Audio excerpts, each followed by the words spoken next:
અબબો એટલે કોણ? હું નાની મોટી બધી સભામાં કહેવાનું બંધ કરી દઈશ એને કાકો.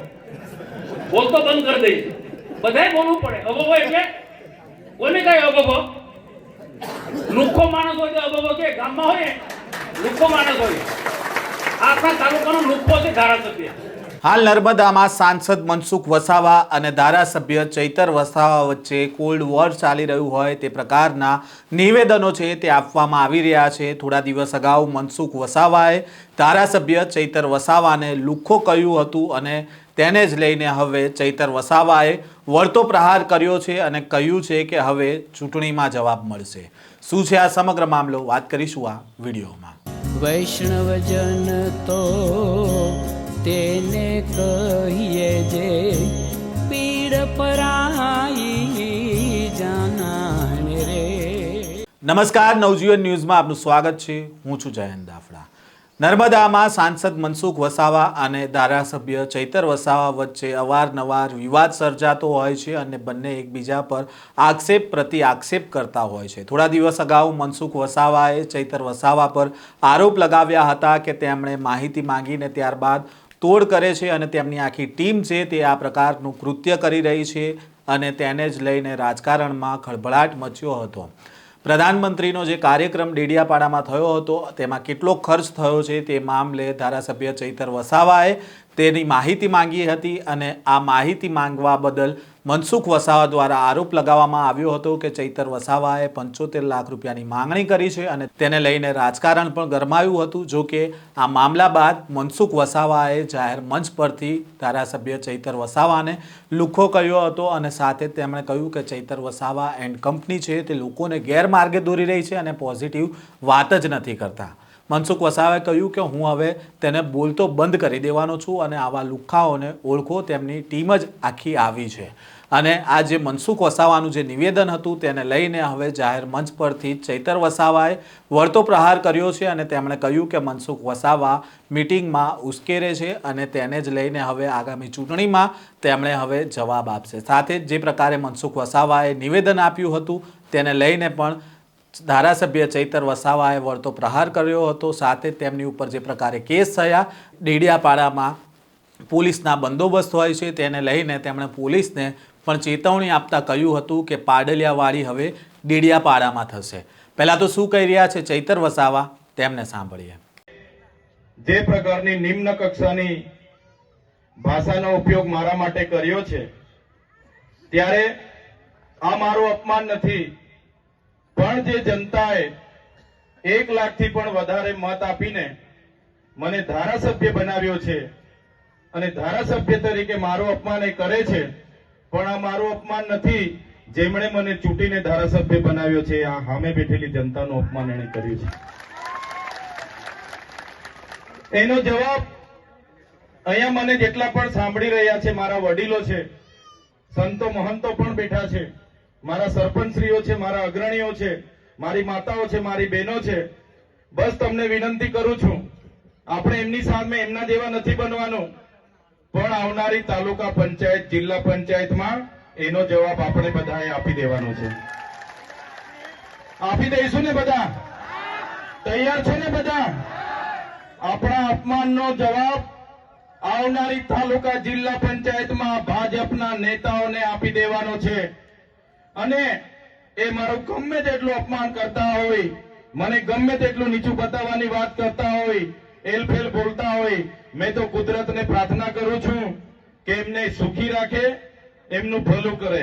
અમે તમને આવનારી ચૂંટણીઓમાં જવાબ આપી દઈશું. મનરેગાનું કૌભાંડ થયું ગયા વર્ષે એટલે મને ખબર પડી. મેં ડેડિયાપાડાથી પ્રેસ કોન્ફરન્સ કર્યો એટલે મનસુખભાઈ તો મનરેગાના હીરા જોટવા અને નાગા અને ભલભલાને બોલાવીને મીટિંગો ચાલુ કરી દીધી. પ્રેસ કોન્ફરન્સ કરી કે આ ચૈતર વસાવો જૂઠું બોલે છે, ખોટું બોલે છે, મીડિયામાં ચમકવા માટે. મેં પોલીસને કીધું ભાઈ આ પુરાવા છે, કાર્યવાહી કરો.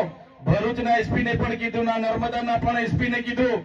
મેં કીધું આમાં ભાજપના મંત્રીના પુત્ર મંત્રી અને આ હીરા જોટવા કોંગ્રેસનો ઉપપ્રમુખ ગુજરાતનો એને કૌભાંડ કર્યું છે, કાર્યવાહી કરો, બાકી હું ધરણા પર બેહું છું.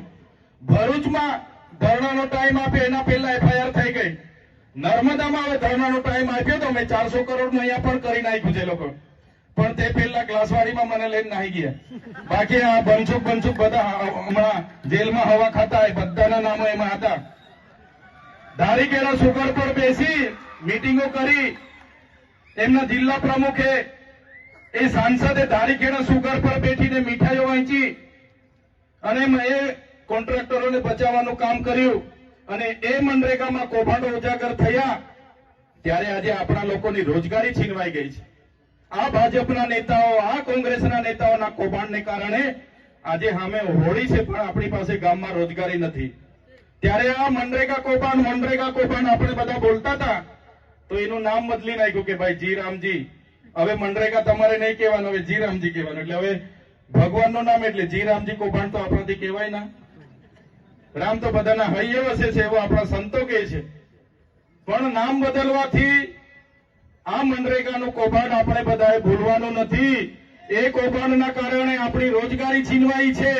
એટલે આ મનરેગાના કૌભાંડમાં ગમે એટલા નામો બદલશે પણ એનો જવાબ આવનારી તાલુકા જિલ્લા પંચાયતની ચૂંટણીમાં આપણે બધાએ આપી દેવાનો છે. વાંસ એની ગણતરી ઘાસચારામાં થાય છે અને વાંસ કાપવા જાય એને કોઈ અટકાવવા માટે એવો કોઈ કાનૂન નથી. અને આ મંચ પરથી જંગલ ખાતાવાળાને કેમ છું હિદાયતા રહેજો. આ દેડિયાપાડામાં મારો પ્રવેશ બંધી છે એટલે હિદાયતા રહેજો. તમારું જંગલ ખાતું તો 1927 માં આવ્યું હતું. તમારું જંગલ ખાતું 1927 માં આવ્યું હતું. આ અમારો આદિવાસી સમાજ, અમારા આદિ અનાદિકાળથી અમારા બાપ દાદાઓ પૂર્વજોએ આ જંગલ સાચવેલા છે. હિદાયતા રહે. બાકી જંગલ ખાતાવાળા જો આવી જ નાટકો કરશે, જે દિવસે અમે ઉતરીશું, જે દિવસે ડેડિયાપાડાની રેન્જોમાં અમે જઈશું અમારો રેલો લઈને, એ દિવસે આ જંગલ ખાતા બંગલ ખાતાવાળા અહીંયા નજરે નથી પડવાના. એ બી કહી દેમ છું તમને.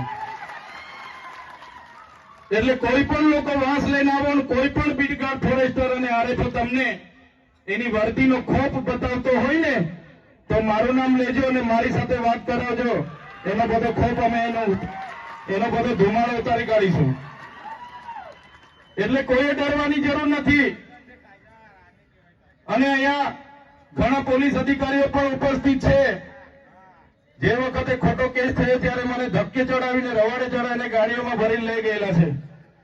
બરાબર છે. જે નાના અધિકારીઓ છે એ આપણા જ લોકો છે. પોલીસ અને કોન્સ્ટેબલ આપણા પીઆઈ છે, પીએસઆઈ છે. ભાઈ તમે ઉપલા નેતાઓના ભરોસે આવી નાટકો ના કરો. ભાઈ તમે તમારા એસપી આઈજી ના ઇશારે આ પ્રકારનું કૃત્ય ના કરો. બાકી અમે અમારા ઘરમાં પાલિયાન ભાલાન તીરકાંઠા કઈ અમે સો માટે નથી મૂક્યા. જે દિવસે લઈને નીકળ્યું છું ને પેલા અંબાજી વાળાએ કહ્યું હતું એ પ્રકારની પાડલિયાવાડી અહીંયા ડેડિયાપાડામાં પણ કરી આપીશું તમને. પાડલિયાવાડી ખબર છે ને? આખું જ ગામ તોડી પાડવા માટે ગયેલા જંગલ ખાતાવાળા અને પોલીસ વાળા.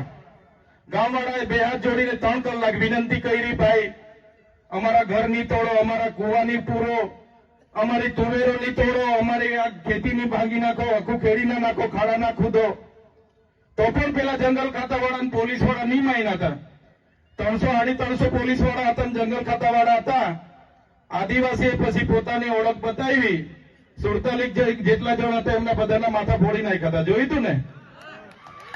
એટલે આવનારા દિવસોમાં જો આ પોલીસ વાળા હરકા નહીં રહે, આ જંગલ ખાતાવાળા હરકા નહીં રહે તો આ મંચ પરથી કેમ છું જે પાડલિયાવાડી થયેલી છે ને ડેડિયાપાડામાં પણ અમે કરીશું. કોઈના બાપથી ડરતા નથી.